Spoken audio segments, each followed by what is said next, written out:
好来，乡亲啊，咱继续要来讲欧洲的新冠病毒的疫情，虽然是也未完全来平息，但是总算是比一两个月前加真好咯。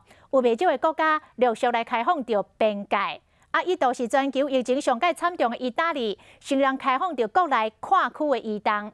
有几啊个月无看到亲人的民众，伫个机场团圆小染，目屎四淋水。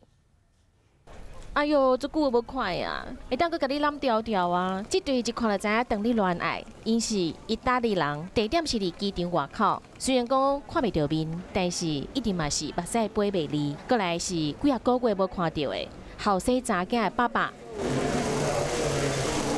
来呀来呀！哎哟，宝贝查囝，爸爸最想你的。意大利是进前全球疫情上严重的国家。